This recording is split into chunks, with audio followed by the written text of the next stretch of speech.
Polda Metro Jaya gunakan hingga 7 ahli untuk menganalisa ijazah Jokowi terkait laporan pencemaran nama baik yang dilaporkan mantan presiden itu. Ini jelas adu mekanik antara Polri dengan para ahli di luar Polri yang yakin bahwa ada kesalahan Polri dalam laboratorium forensik yang nyatakan ijazah Jokowi identik. Sepertinya Polda Metro Jaya lebih hati-hati dalam hal ini. Namun kembali ke pangkalannya saja, kenapa di awal tak ditunjukkan saja ke publik sehingga masalah ini tak berlarut-larut seperti ini? Apa emang sengaja bikin gaduh? Apa emang sengaja ganggu pemerintahan Prabowo? Kenapa kok sampai 7 ahli? Saya justru melihat, membaca, ini penyidik ragu. Nggak percaya diri dengan kasus ini. Maka butuh keterangan 7 ahli untuk memastikan bahwa suatu tindakan yang sebenarnya bukan pidana, dia berusaha menggiring menjadi pidana. Padahal kalau penyidik konsisten dengan asas hukum, walaupun ini bagi hakim ya, tapi ini juga bisa berlaku bagi penyidik di tingkat penyelidikan dan penyidikan, karena keputusan kasus ini naik atau tidak, hakimnya itu penyidik. Berhenti atau tidak, itu hakimnya penyidik. Makanya harusnya hari ini ya, penyidik menggunakan asas hukum in dubio pro reo. Kalau ragu-ragu, lepaskan. Maksudnya begini, kalau ragu-ragu sebuah tindakan itu apakah dianggap sebagai penghasutan, ya sudah lepas saja, jangan memaksakan mencari ahli bahasa untuk memasukkan keterangan orang di dalam sebuah podcast atau dalam wawancara media yang sebenarnya itu adalah bagian dari kemerdekaan menyampaikan pendapat, apalagi pendapat berdasarkan ilmu, ditarik seolah-olah ini menjadi penghasutan. Tentang masalah arti dari saksi ahli. Saksi adalah yang berada di sana, yang melihat dan dia mendengar. Berarti dia memegang dokumen tersebut. Sedangkan dokumen yang diperiksa oleh 3 ahli itu, dia apakah sudah memegang, sudah menyentuh. Dan ini perlu dari teman-teman penyidik mempertanyakan di BAP atau di pengadilan oleh hakim. Apakah 3 ahli tersebut telah memegang, telah menyentuh, atau melihat dokumen dipermasalahkan. Nah, kalau hasil penyelidikan melalui uji laboratorium forensik yang sebagaimana dikatakan Pak Hendro itu tidak identik, maka otomatis penyelidikan itu gugur. Dan ini tentu menjadi satu konsekuensi sanksi bagi orang yang melaporkan. Apakah itu fitnah, pencemaran nama baik, atau menyebar berita bohong melalui media, ya. Sehingga ini memang ada satu proses yang harus dijalani melalui proses penyelidikan. Jadi simpel, masalahnya tuduhan ijazah palsu, tapi cara menuduh itulah yang menimbulkan pidana-pidana baru. 6 laporan yang masuk ke polisian. Ya, itu saya dulu hanya prediksi, saya pikir ya polisi begitu dilapori ini pencemaran nama. Ya. Tapi begitu cara mencemarkannya pakai bagaimana gitu ya.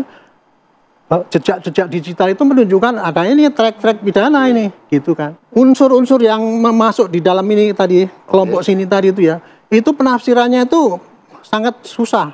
Tidak bisa ditumpukan kepada penyidik. Makanya penyidik manggil saksi-saksi itu. Karena hanya saksi ahli itulah yang bisa menentukan apakah ini termasuk dalam pidana apa tidak, memenuhi unsur apa tidak. Yang kedua ini dasarnya 5 laporan polisi. Yang beberapa laporan polisi itu ditarik dari beberapa Polres. Ya, apa objek perkaranya? Objek perkaranya adalah menghasut orang lain untuk mengetahui atau menghasut orang lain untuk melakukan perbuatan pidana serta menyebarkan berita bohong. Itu ada 3 hal dokumen. Yang pertama adalah dokumen secara fisik atau base paper atau 3 dimensi yang kita pegang, kita sentuh. Yang kedua adalah elektronik dokumen, yang dimana dokumen itu hasil dari foto atau scan. Yang ketiga adalah tentang digital dokumen, yang dimana dokumen itu dienkripsi atau decoding, yang nanti berubah menjadi barcode. Yang di sini sedang ramai adalah tentang masalah kevalitan atau derajat dari barang bukti. Ya.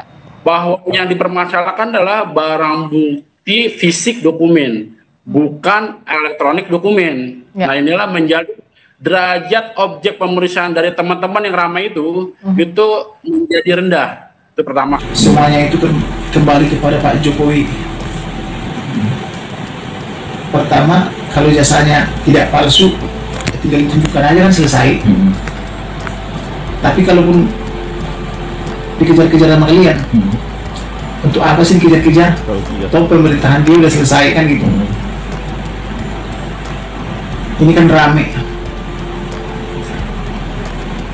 Terus perkembangannya dia bilang dosen pembimbing skripsi dia, bapak siapa itu? Bapak itu tidak, pas diperiksa oleh Roy Suryo, tidak ada nama bapak itu ya, dosen pembimbing. Tapi katanya itulah dosen pembimbing dia, dan bapak itu memberikan kata iya di televisi ketika dikonfirmasi sama Bapak Jokowi. Ya, saya dosen pembimbingnya. Tapi ketika dikonfirmasi oleh Roy Suryo, tidak ada nama dia.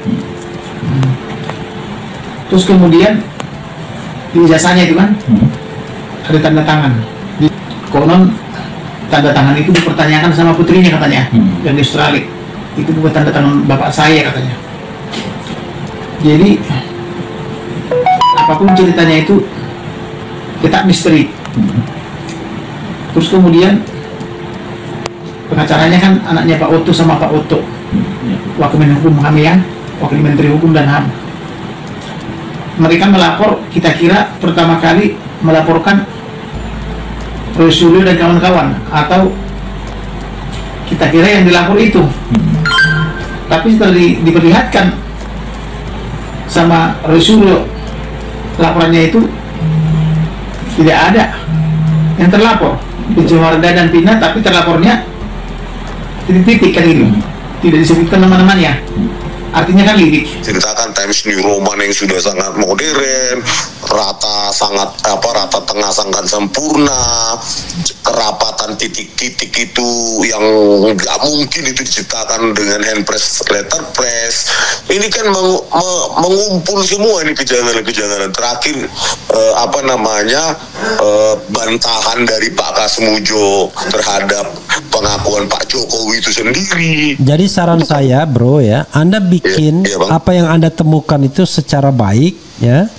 Kemudian Anda sampaikan ke Presiden Republik Indonesia dan pihak-pihak ke MPR, DPR, DPD, dan kemudian Anda sampaikan ke ruang publik juga. Polda Metro Jaya libatkan 7 ahli di kasus ijazah palsu Jokowi, dari ahli grafologi hingga ahli psikologi massa. Kepolisian Daerah Metropolitan Jakarta Raya atau Polda Metro Jaya akan melibatkan para ahli dalam kasus tudingan ijazah palsu mantan Presiden Indonesia Joko Widodo. Kepala Divisi Hubungan Masyarakat Polda Metro Jaya Komisaris Besar Ade Ari menyatakan akan ada 7 ahli yang akan dimintai pendapat hukumnya dalam kasus fitnah ijazah Jokowi. Ade menegaskan pendapat hukum itu dibutuhkan dalam proses penyelidikan sebagai bagian dari konstruksi fakta yang akan digunakan dalam gelar perkara. Sebelumnya, Polda Metro Jaya telah menerima pelimpahan berkas dari beberapa Polres terkait dengan kasus ijazah Jokowi. Dengan pelimpahan itu terdapat 6 laporan yang ditangani oleh penyelidik Subdirektorat Keamanan Negara Polda Metro Jaya.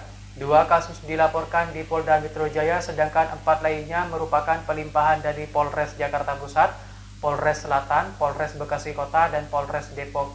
Adapun tujuan pelimpahan berkas dari Polres tersebut untuk memudahkan proses penyelidikan karena rangkaian peristiwa yang sedang dialami sama, yaitu terkait dengan penghasutan sebagaimana diatur dalam pasal 160 KUHP dan juga penyampaian atau penyebaran berita bohong sebagaimana diatur di pasal 28 Undang-Undang ITE, kata Ade Ari saat ditemui di Jakarta pada hari Kamis.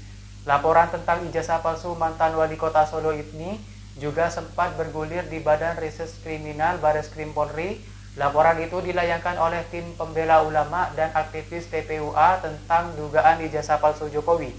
Namun penyelidikan kasus dugaan ijazah palsu Jokowi di Bareskrim dihentikan setelah penyidik tidak menemukan unsur tindak pidana dalam perkara tersebut.